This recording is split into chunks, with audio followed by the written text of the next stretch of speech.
এখন বর্তমান সময়ে সব থেকে শক্তিশালী পাওয়ারফুল যার নাম হচ্ছে সুপার পাওয়ার আমেরিকা, তাই কি না? যার কাছে 4428টা পরমাণু বোমা আছে। পৃথিবীর দুটো দেশের কাছে সব থেকে বেশি, রাশিয়ার কাছে 5532টা না 33টা পরমাণু আছে। এই দুটো দেশের কাছে বেশি আছে। তারপরেও এতগুলো সেনা, কয়েক লাখ সেনা আছে আমেরিকার কাছে, কয়েক হাজার যুদ্ধ বিমান আছে, কয়েক হাজার যুদ্ধ ট্যাঙ্কার আছে, কয়েক লাখ আপনার মিসাইল আছে, হেলিপ্যাড আছে, অনেক কিছু আছে। কিন্তু আল্লাহর কুদরতের ক্ষমতার কাছে সুপার পাওয়ার কেউ হুঁটো গাড়তে হয়েছে। ক্যালিফোর্নিয়ায় এমন আগুন ধরিয়েছে, হুঁটো গেড়ে দিয়েছে। সেখানকার সরকার, সেনাবাহিনী বলেছে আগুন আমাদের নিয়ন্ত্রণের বাইরে, সরে সরে চলে যাচ্ছে, আগুন তাদিকে ঠেলে ঠেলে নিয়ে যাচ্ছে। তার মানে জানতে হবে যে পৃথিবীতে একটা মানুষও কিন্তু সবল নয়, আল্লাহ সকলকে দুর্বল করেছে। আল্লাহ যদি এই মুহূর্তে ইচ্ছা করেন, একটা সেকেন্ডের মধ্যে একটা ঝুঁকাতে গোটা পৃথিবীকে এইভাবে ধরে এইভাবে পাল্টাতে পারেন, পারেন না? পারেন না? তার দলিল একাধিক আছে কোরআনে। আল্লাহ তাআলা এমনও জাতি পৃথিবীতে এসছেন যাদিকে আল্লাহ তাআলা জিবরিল আমিনকে বলেছে, পরটা ভরো, রুটির মতো পাল্টাও দরিয়ার ওপরে। হযরতে লূত নবীর কওমকে রুটির মতো পাল্টানো হয়েছিল, তারা নিজেরা বাঁচতে পারেনি। এটা হচ্ছে আল্লাহর শক্তি। আল্লাহ কেমন সত্তা? আমি কিন্তু এখনো জলসা শুরু করি নাই, করেছি না। আমার জলসা সবাই নিতে পারে না, আমি এমনি গাল খাওয়া বক্তা। লোকে গাল দেয় আমার বক্তব্য শুনে, কেন? হক কথা একটু কড়া লাগে, লাগে না? লাগে না?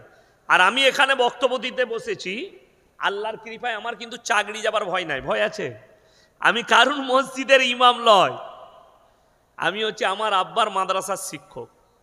আমার আব্বা যদি মনে করে আর আমার মাদ্রাসার কমিটি যদি মনে করে ইয়াসিনকে বার করতে পারে, কিন্তু আল্লাহর কসম করে বলছি, আমি সব সময় থাকি, বলি, নিয়ত আছে, রুজির মালিক আল্লাহ, কোন মাদ্রাসার সেক্রেটারি লয়, মসজিদের মতওয়াল্লি লয়। এটা মাথায় রাখবে। তো আমার চাকরি যাবার ভয় নেই। ইমাম সাহেবরা বললে ইমাম সাহেবকে সকালে তাড়িয়ে দিতে পারবেন। আমাকে যদি এখন মাদ্রাসা কমিটি বলে হুজুর এত কড়া বক্তব্য দিবেন না, তো তুই তোর জলসা বুঝেলে আমার গাড়ি রেডি আছে, পয়সা ফেকো, তামাশা দেখো। আমি আবার যেখানে আসবো এই কথাই বলবো, তোমার কোথায় ঘা হবে সেইখানে মহলম তুমি লাগাবে। কথাটা বুঝতে পারেননি? আমি ঘা করে দিয়ে যাবো, সকালবেলায় মহলমগুলো লাগিয়ে নিবে। ঘা মানে কি? তুমি যে পাপে লিপ্ত আছো ওইগুলো আমি প্রকাশ করে দিয়ে যাব, আপনি ওই জায়গা থেকে বাঁচবেন। আপনার জন্য শুনেলেন, আল্লাহর কসম খেয়ে বলছি, পৃথিবীতে যতগুলো রাস্তা আছে সব কিন্তু টেড়া, ঠিক কি না? বেঁকা আছে, কিন্তু আল্লাহর কসম, আল্লাহ যে রাস্তা দিয়েছেন, ইহদিনাস সিরাতাল মুস্তাকিম, এই রাস্তার মধ্যে কিঞ্চিত পরিমাণ টেড়া নেই। জোরে বলুন সুবহানাল্লাহ। আপনাকে ওই রাস্তায় ধরতে হবে। চলুন। আল্লাহ এমন এক সত্তা, আল্লাহ কেমন শক্তিশালী। আজকে বর্তমানে আমাদের পশ্চিম বাংলার স্টেজগুলো গল্পর একটা রঙ্কমঞ্চ তৈরি হয়েছে। কোরআন হাদিসের দাওয়াত নেই, হারাম হালালের দাওয়াত নেই, নামাজ রোজার দাওয়াত নেই, কম কিভাবে বাঁচবে পাপ থেকে এই দাওয়াত নেই। আছে কি?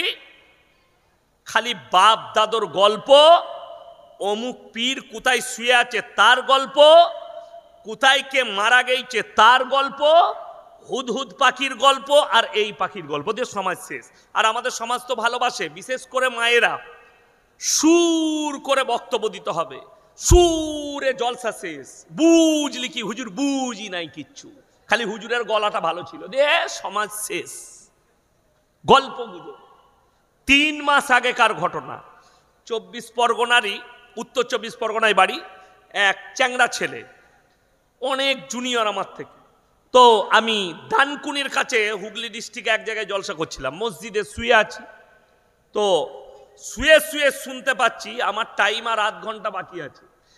এমন এক বক্তব্য দিচ্ছে, পুরো বক্তব্যটা কোরআনের বিরুদ্ধে, আল্লাহর বিরুদ্ধে, রসুলের বিরুদ্ধে, হাদিসের বিরুদ্ধে।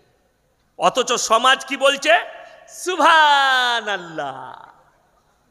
আমি তখন বুঝতে পারলাম এক হারামখোর নামাজ পড়ে না, এক জুনার ভেতরেও দিন নাই যারা সুবহানাল্লাহ বলছে। যদি থাকতো বক্তাকে চার্জ করতো সঙ্গে সঙ্গে। কি বায়ান হচ্ছে? বড় পীর আব্দুল কাদের জিলানী রহমতুল্লাহ আলাই জবরদস্ত আল্লাহর ওলি, কিন্তু ইমানদারির সঙ্গে বলুন তো তিনার পাওয়ার বেশি না আল্লাহর পাওয়ার বেশি? আল্লাহর পাওয়ার বেশি। বড় পীরের সম্মান আল্লাহর কাছে বেশি না আল্লাহর রসুলের সম্মান বেশি? আল্লাহর রসুলের সম্মান। যেহেতু আল্লাহ বলেছেন পৃথিবীর আদি থেকে অন্ত পর্যন্ত সৃষ্টি শ্রেষ্ঠ হচ্ছে হযরত মুহাম্মদ মুস্তাফা, সকলে বলুন সাল্লাল্লাহু আলাইহি ওয়াসাল্লাম। কি বায়ান হচ্ছে? বাবাজিরা, মায়েরা, বোনেরা, বড় পীর কেমন পীর ছিল বাপ? বড় পীর এমন পীর ছিল, গোটা পৃথিবীর যতগুলো সমুদ্র আছে, নদী আছে, পানিগুলো যদি কালি করে দেওয়া হয়, আর যত গাছ আছে সব যদি কলম করে দেওয়া হয়, আর পৃথিবীর মানুষ বড় পীরের প্রশংসা লিখতে শুরু করে, সব পানি শেষ হয়ে যাবে বাবাজিরা, কিন্তু বড় পীরের প্রশংসা লেগে শেষ করা যাবে না। লোকরা দেখলে সালা এত বড় পীর, সুবহানাল্লাহ। কিন্তু কথাটা হচ্ছে কোরআন বিরোধী, আল্লাহ বিরোধী কথা। যদি বলেন দলিল দেন, তোমার যদি হিম্মত থাকে তুমি বাংলা মানে কোরআন শরীফটা নিয়ে এসো। আমাকে গালি দেওয়ার আগে আমি বলে দিচ্ছি, মাদ্রাসায় তাফসীর আছে, নিয়ে এসো। এ যে কথাটা বললে, আল্লাহর কসম খেয়ে বলছি পৃথিবীতে একটা মানুষও নিজের প্রশংসা করার ক্ষমতা রাখে না, স্বয়ং আল্লাহ একমাত্র নিজের প্রশংসা করার ক্ষমতা রাখে। জোরে বলুন সুবহানাল্লাহ। নবীজি কিন্তু কেউ কি বলে নাই যে আমি শ্রেষ্ঠ নবী? কেউ কি বলেছে নবীজি? এরকম একটা হাদিস দেখান নাই। নবীজি এটা বলেননি। আল্লাহর হাবিব সাল্লাল্লাহু আলাইহি সাল্লাম সব সময় ছোট হয়েছেন, আল্লাহ বড় করেছেন। জোরে বলুন সুবহানাল্লাহ। যার কারণে তো পৃথিবীতে আল্লাহর হাবিব সাল্লাল্লাহু আলাইহি ওয়াসাল্লামকে আল্লাহ এমন সৃষ্টি করেছেন, জিনার বাপ ছিল না, যিনি হচ্ছেন এতিম, ঠিক কিনা?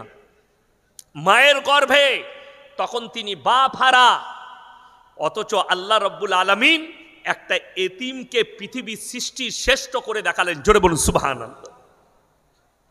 এইটাই হচ্ছে আল্লাহর কুদরত। যার কাছে কোনো সম্পদ নেই, কোনো কোটি টাকার ব্যালেন্স নবীজির কাছে ছিল না, কিন্তু আল্লাহর কসম করে বলছি গোটা পৃথিবী রসুলের কদম তলে। জোরে বলুন সুবহানাল্লাহ। এইটাই হচ্ছে আল্লাহর কুদরত। আল্লাহ কতটা মর্যাদা দিয়েছিলেন। চলুন সূরায়ে কাহাফ, কোন সূরা বললাম? সূরায়ে কাহাফ।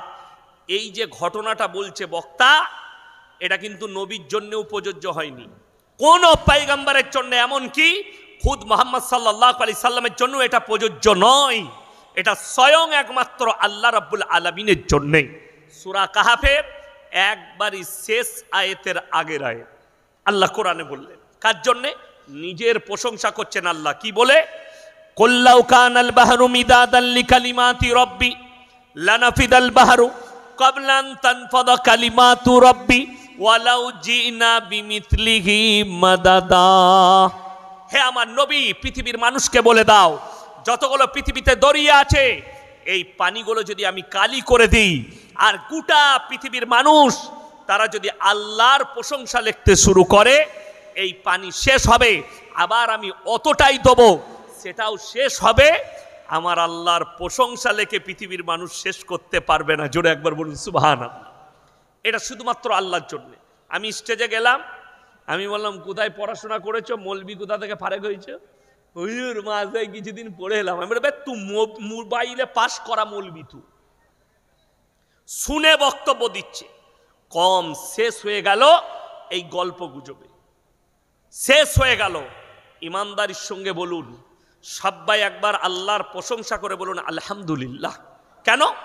আল্লাহ আমাকে আপনাকে সকলকে সৃষ্টিকর্তাকে, ভালো মন্দের মালিককে, কল্যাণ অকল্যাণের মালিককে, সবের মালিক হচ্ছেন আল্লাহ। গোটা পৃথিবীর যতগুলো সৃষ্টি আছে, জানদার আছে, সকলের জান কিন্তু আমার আল্লাহর কবজায় আছে। ঠিক কিনা কথা বলেন? আমার আল্লাহ ইচ্ছা চাইলে মৃত্যু দান করবেন। আজ আমাকে দেখতে পাচ্ছেন এই মাদ্রাসার স্টেজে, কালকে দেখতে পাবেন, শুনতেও পেতে পারেন ইয়াসিন সাহেব ফজরের সময় বাড়ি ঢুকে ইন্তেকাল করেছে। ঠিক কিনা? আর নেই। এইটাই হচ্ছে কুদরত আল্লাহ। এরপর আমি বক্তব্য শুরু করছি। আল্লাহর প্রশংসা করলাম, দিনটা একটু বোঝার চেষ্টা করুন, ইমানদারির সঙ্গে বলুন কোরআনকে সবাই বিশ্বাস করি আমরা? হাত তুলে বলুন তো, জোরে বলুন ইনশাআল্লাহ। কোরআনকে বিশ্বাস সবাই করেন, এতগুলো মানুষ হাত তুললেন, আলহামদুলিল্লাহ। কোরআন কেমন কিতাব আল্লাহ অবতীর্ণ করেছেন, অবাক হবেন। এই মাদ্রাসার লাইব্রেরি আছে, লাইব্রেরিতে শুধু কোরআন শরীফ নাই, বড় বড় মুহাদ্দিসদের লেখা হাদিস আছে, আছে না নাই? বুখারী, মুসলিম, তিরমিজি, আবু দাউদ, ইবনে মাজাহ, নাসাই শরীফ, বহু হাদিসের কিতাব আছে। বহু বড় বড় মুফাসসিরিন, মুকাররিরিন, বড় বড় সাহিত্যিকদের লেখা বই আছে, আছে না নাই? ভারতবর্ষের মধ্যে এশিয়া মহাদেশের সব থেকে বেশি যিনি কিতাব লিখেছেন তিনার নাম কি? কোন আলেম? জানেন কেউ? তেনার নাম হচ্ছে মোল্লা আলী মিয়া নদভী সাহেব রহমতুল্লাহ আলাই। 4000 কিতাব লিখেছেন, জোরে বলুন সুবহানাল্লাহ। নাদওয়াতুল উলামা তৈরি করেছেন, মাদ্রাসার প্রতিষ্ঠাতা লখনৌ। শুধু ইনি নয়, বড় বড় মুহাক্কিক উলামায়ে দ্বীনরা দামি দামি কিতাব লিখেছেন, বড় বড় সাহিত্যিকরা, মনীষীরা বই লিখেছেন। একটা কিতাব আমাকে এনে দেখান যার হেডিং এ লিখেছে আমার লেখার মধ্যে কোনো ভুল নেই।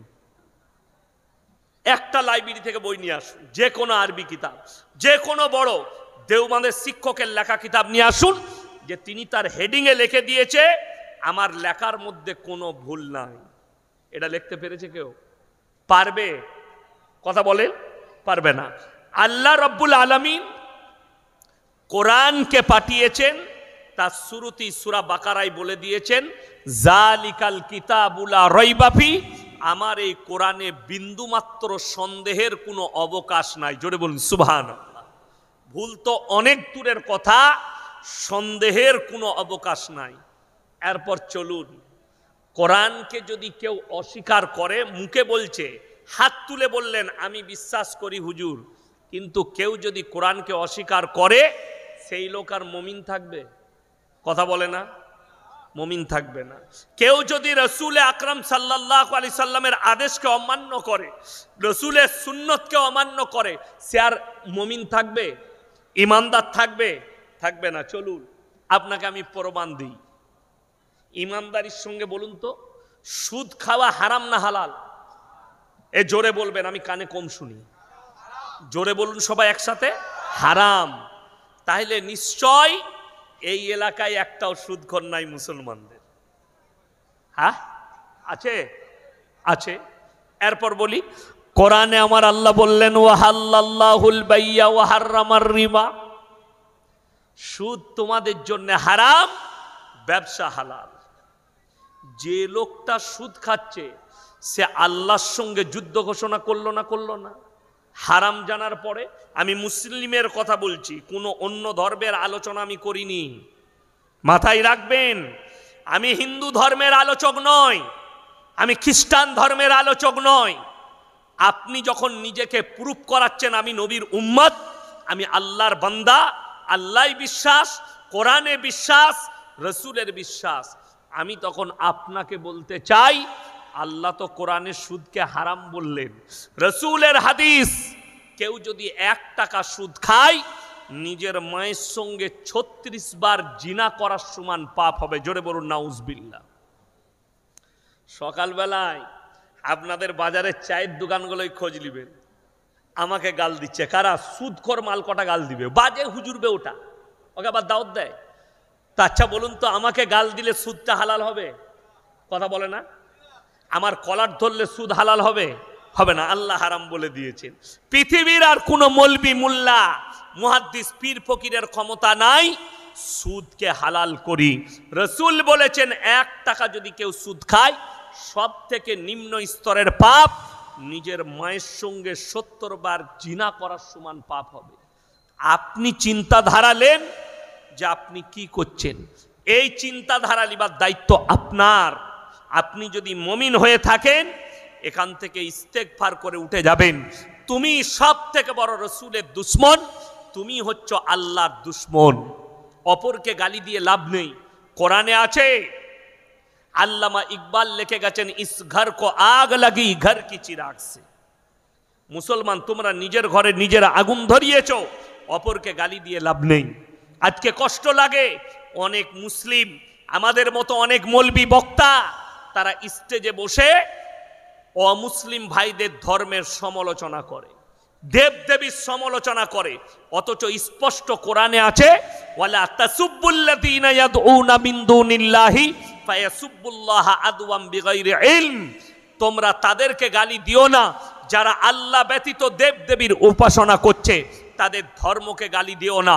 তারা অজ্ঞাত অবস্থায় তোমার আল্লাহকে গালি দিলে তোমার ক্ষতি হবে।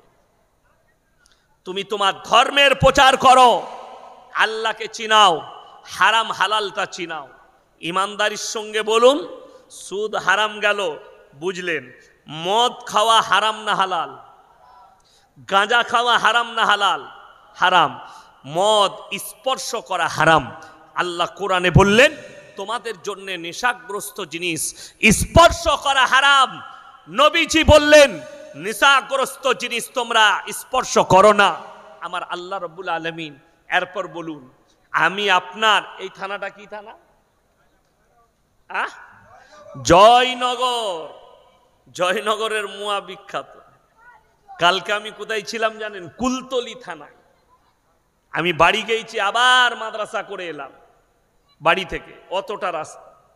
আমার ভাই, এই গোটা জয়নগরে আপনি বলতে পারবেন যখন মদ হারাম তাইলে কোনো মুসলমান মদ খায় না। মাতাল আছে না নাই? আপনার গ্রামে আছে না নাই? আছে। মুসলিম মদ খায়। আপনি জেনে শুনে মদ খাচ্ছেন, আমি আপনাকে এই জয়নগর থানায় দেখিয়ে দেব মুসলমান মদও খায় আর মদও বিক্রি করছে মুসলমান। ঠিক বললাম না ভুল বললাম? মুসলমানও খাচ্ছে, অথচ আপনার জানা নেই একটা অমুসলিম ভাই আপনার ধর্মকে কতটা রেসপেক্ট করে আপনি অনুভব করতে পারবেন।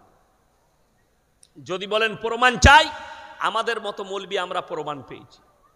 কলকাতা থেকে বকখালি ডালখোলা রোড 34 নম্বর জাতীয় সড়কে চাপেন, যারা 24 পরগনার বড় বড় বক্তা আছে তাদেরকে জিজ্ঞেস করবেন, যারা মালদা দিনাজপুর যায়, এই রাস্তায় আস্তে আস্তে বারুইপুরের কাছে আসমা হোটেলে আব্দুল্লাহিন মারুফ ভাই নাস্তা করালো, আমাকে চা খাওয়ালেন, নাস্তা করালো, ওই জন্য আমি কিছু খেতে পারলাম না।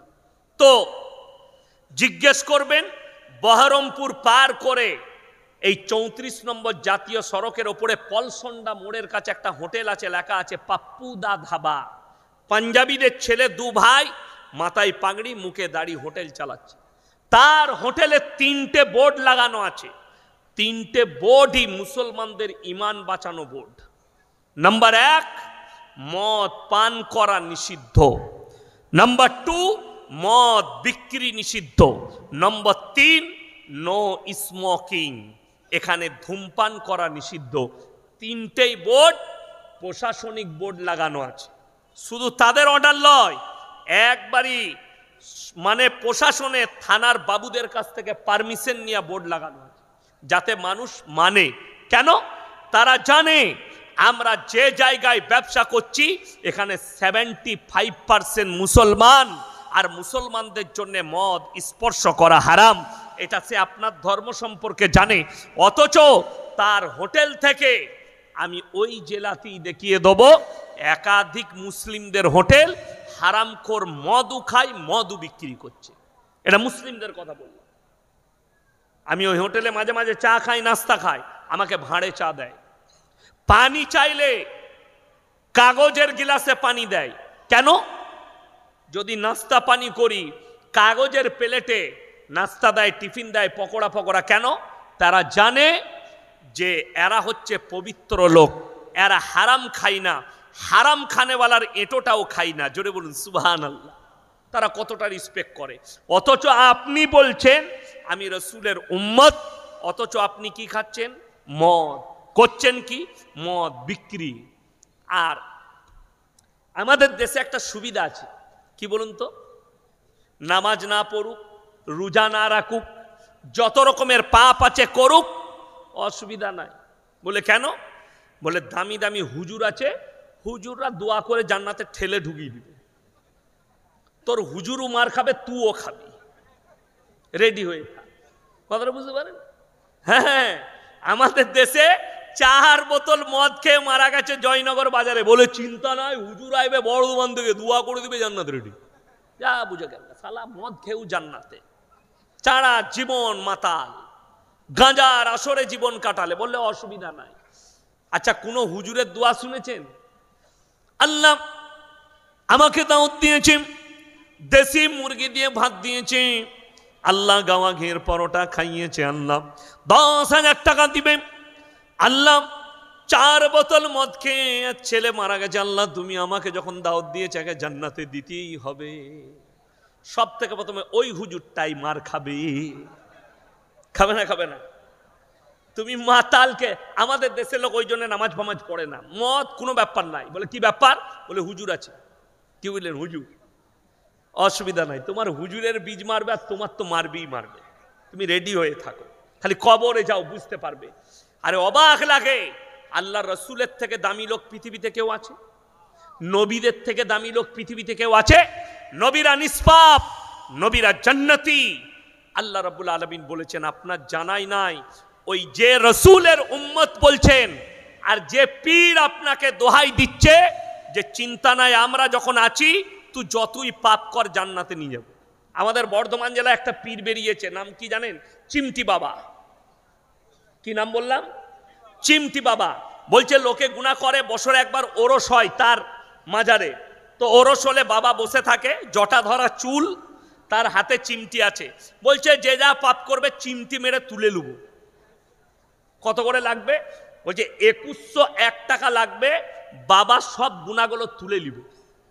আমি বললাম ও যদি লোকের গুনাহ তুলে নেয়, তাহলে আপনি ভেবে দেখো, চিন্তা করে ওই গুনাহগুলো ও কোথায় রাখছে? ও তো ইবলিসের বড় বাপ হবে। কথাটা বুঝতে পারেননি? বলে না, হুজুর মারিফত পেয়েছে, হারাম করে 1 ওয়াক্তের নামাজ পড়ে না। হুজুর সকালবেলায় গাঁজা খায়, রাতের বেলায় আন্ডার প্যান্ট পরে থাকে। হ্যাঁ, এ হচ্ছে গাঁজাখোর পীর চিমটি বাবা। এরা আশা করেছে এই জান্নাতে নিয়ে যাবে। আমাকে যারা ভাবছেন পীর বিরোধী, আমি পীর বিরোধী নয়। আমার আগে যিনি বায়ান করছিলেন, আমার সঙ্গে দেখা হলো না, মুফতি লিয়াকত সাহেব এসেছিলেন না, আসেননি? উনি চিনেন আমি কার বেটা। মোল্লা হজরত মোল্লা সিদ্দিকুল্লাহ চৌধুরী সাহেবকে জিজ্ঞেস করে নেবেন দেখা হলে, ইয়াসিন কার বেটা। কি বললেন? বুঝতে পেরে যাবেন। আমার পীর হচ্ছে আমার বাপ। আচ্ছা, বাপের থেকে বড় পীর কেউ আছে? নাই। আমাদের দেশের লোক বাপকে ভাত দেয় না, কিন্তু বলছে হুজুর। হুজুরকে ভালোবাসে কিন্তু বাপকে ভাত দিবে না, মাকে ভাত দিবে না, কিন্তু বলছে পীর সাহেবকে ভালোবাসি। তোর পীরও মার খাবে, তুইও খাবি। তোমার পীর মানা বার করবে। বড়দিকে শ্রদ্ধা, ছোটকে স্নেহ। আল্লাহর হাবিব সাল্লাল্লাহু আলাইহি সাল্লাম যারা ভাবছেন আমি পাপের সাগরে ডুবে আছি, আমার পীর, আমার মলবি, আমার শেখ মুশায়েখ আমাকে জান্নাতে নিয়ে যাবে, তারা একটু কান খুলে শুনে যান। আল্লাহর হাবিব সাল্লাল্লাহু আলাইহি ওয়াসাল্লামকে একজন খবর দিলেন, ইয়া রাসূলুল্লাহ, আপনার চাচা যান মরণপর্ণ অবস্থায়, মারা যাবেন, জাকামদানি চলছে।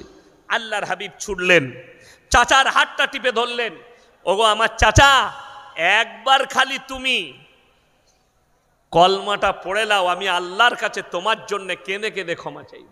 আল্লাহর নবীর চাচা বললেন, হে আমার ভাইপো, আমি যদি বার্ধক্যে কলমা পড়ি, লোকে বলবে মৃত্যু ভয়ে কলমা পড়েছে, আমি কলমা পড়তে পারবো না।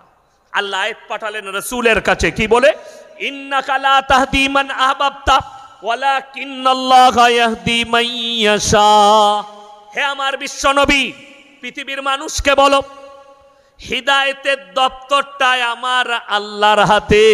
আমার ইচ্ছা নেই তোমার চাচা কলমা পড়তে পারবে না। আল্লাহ রাসূলের চোখ দিয়ে পানি, আল্লাহর হাবিব সাল্লাল্লাহু আলাইহি সাল্লামের চোখে পানি। নবীজির চাচা যান চলে গেলেন। এরপরে আল্লাহকে বললেন, আল্লাহ তুমি আমাকে যতদিন না নিষেধ করবে, আমি আমার চাচার জন্য কেঁদে কেঁদে ক্ষমা চাইব। আল্লাহর নবী কাঁদতে লাগলেন, চাচার জন্য কাঁদছেন।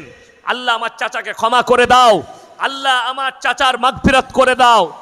আল্লাহ রাব্বুল আলামিন কোরআন পাঠালেন, জিবরিল আমিনের মাধ্যমে নসিহত করলেন। নবীজিকে একা নয়, দুজনকে নসিহত করলেন, নবী এবং মুমিনকে। মা কানা লিন-নাবিয়্যি ওয়াল্লাযীনা আমানু আন ইস্তাগফিরু লিল মুশরিকিন ওয়ালাউ কানু উলি কুরবা। হে নবী এবং মুমিনরা শোনো, তোমরা মুশরিক হয়ে যারা মারা গেছে, বেঈমান কাফের বদ্দিন হয়ে যারা মারা গেছে, তাদের জন্য দোয়া করতে পাবে না, যদিও তারা তোমার নিকটতম আত্মীয় হয়। আল্লাহ রসুলের হাত নেমে গেল, চাচার জন্য দোয়া করা আল্লাহ নিষেধ করে দিলেন। আর তুমি কোন ক্ষেতের মূলি যে তোমার ছেলে মদের ভাটিতে জীবন কাটিয়ে মারা যাবে, গাঁজার ভাটিতে জীবন কাটিয়ে মারা যাবে, আর ইয়াসিনকে দাওয়াত করে দোয়া করিয়ে জান্নাতে পাঠাবে? তোমার বিবেককে জিজ্ঞেস করো। আমি দোয়া করতে মানা করতে আসিনি, হুজুরকে দাওয়াত দিতে মানা করতে আসিনি। ইয়াসিন হুজুরকে যত দাওয়াত দিবেন দেন, কিন্তু মাথায় রাখবেন আমার মতো 100টা হুজুর ধরা পড়বে কিয়ামতের দিনে। সমাজকে ধোঁকা দিয়েছো, প্রতারণা করেছো। আমাদের সমাজের লোক তো ওই রকমই, নামাজ ফামাজ কিচ্ছু পড়া লাগবে না, বরকত বলে বরকতের চিন্তা নাই। নামাজ পড়ে হুজুর বলছে বরকত, এ হুজুর জানে না। কেন? বলে এমন এমন হুজুর আছে তাবিজে ছেলে হয়, এমন এমন হুজুর আছে তার তাবিজে বেটা ছেলে হয়। খোঁজ নিয়ে দেখুন, সে হারাম করে একটাও বেটা নাই। তাবিজে বেটা ছেলে হলে আমি ইয়াসিন, আমার কি করে দুটো বিটি হলো? কথাটা বুঝতে পারেননি? আল্লাহ দিলে আবার আল্লাহ যেটা দিবে সেটাই হবে, ঠিক কি না? কথা বলেন। বড় কষ্ট লাগে। আর এমন এমন মাল বেরুইছে 24 পরগনায়, মুর্শিদাবাদে, বর্ধমানে, কলকাতায়, মোবাইলে ফেসবুকে অ্যাড দিচ্ছে। ফেসবুকে কি অ্যাড দিচ্ছে? অমুক বাবা ছেলে না হলে একটাই তাবিজে ছেলে হয়। আমাদের তাবিজে ছেলে হলে, আমাদের তাবিজে বেটা হলে পঞ্চায়েতগুলো কাদের দখলে হতো? হুজুরদের। 4টা বিয়ে করা ইসলামে জায়েজ আছে না নাই? কথা বলে না? জায়েজ আছে। 4টা বউ আমরা মৌলবীরা রাখতাম, বছরে 4টা করে বেটা, 4 10 কত? লাঠির জোর কার? হুজুরের। পঞ্চায়েত আমার। কথাটা বুঝতে পারেননি? কে কাকে বুঝাবে? ওইটাই বুঝে না যে হুজুরের পিঠে কি করে হলো, তাইলে তো ইয়াসিন হুজুরের বেটাই হতো।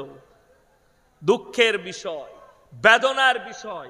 আপনি ভরসা করছেন, যে বলছে আমার তাবিজে বেটা ছেলে হবে, তার কানটা ধরে কোরআন খুলেন, সূরা আল ইমরান 1ম পৃষ্ঠা। হুয়াল্লাযী ইউসাউইরুকুম ফিল আরহামি কাইফা ইয়াশা লা ইলাহা ইল্লা হুয়াল আজিজুল হাকীম। হে আমার নবী, তাকে বলে দাও, পৃথিবীর মানুষকে বলে দাও, মায়ের গর্ভে সন্তান দান করি আমি আল্লাহ, আমার ইচ্ছা মতো, আমি কারো পরামর্শে কাজ করি না। জোরে বলুন সুবহান। এই আমাদের মায়ের দুর্বলতা বেশি। কাদের? মায়েদের। একটু কিছু হলেই এরা নামাজ ফামাজ পড়বে না, তাবিজ কিন্তু লাগবেই। নামাজ পড়ার দরকার নাই। আচ্ছা আপনি বলুন তো, একটা লোক রোজ ইনকাম করে 10,000, মাসে কত হয় তাহলে? কথা বলে না? 3 লাখ। আর তার মসজিদের ইমামের বেতন হচ্ছে 6,000। কথা বুঝতে পারেনি? কত বললাম? 6,000। সে 3-4 দিন, 1 সপ্তাহ ব্যবসা একটু ডামাডোল চলছে, একটু কম বিক্রি হচ্ছে, সে মসজিদে এসে বলছে, হুজুর কি হলো রে, এটা বরকতের তাবিজ দেন তো।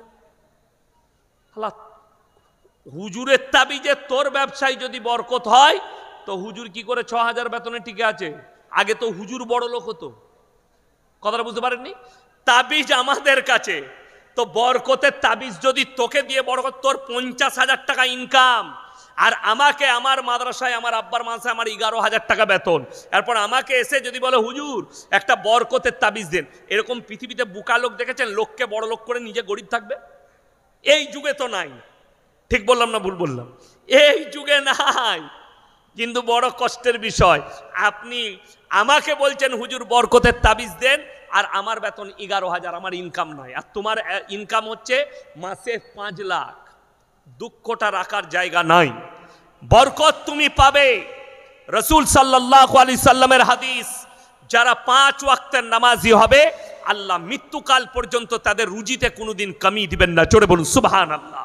আল্লাহ রাসূলের হাদিস, যারা আল্লাহর রাস্তায় দিনের পথে থাকবে আল্লাহ মৃত্যুকাল পর্যন্ত ইজ্জতের রুজি দান করবেন। জোরে বলুন সুবহানাল্লাহ। বড় লোক হওয়াটা কোনো ব্যাপার নয়, ইজ্জতের রুজি, হালাল রুজিটাই মেটার করে ইসলামে, বড় জিনিস নয়। অনেকজন 5 স্টার হোটেলে খায়, খায় না? খাই না? খায়। আমরা মৌলবীরা মসজিদে খাই, গ্রামের সব থেকে বড় লোকের থেকেও দামি খাবারটা হুজুরের। ঠিক বললাম না ভুল বললাম? হ্যাঁ, সকালবেলায় ফজরের পরে ডিম সিদ্ধ। কি বলেন?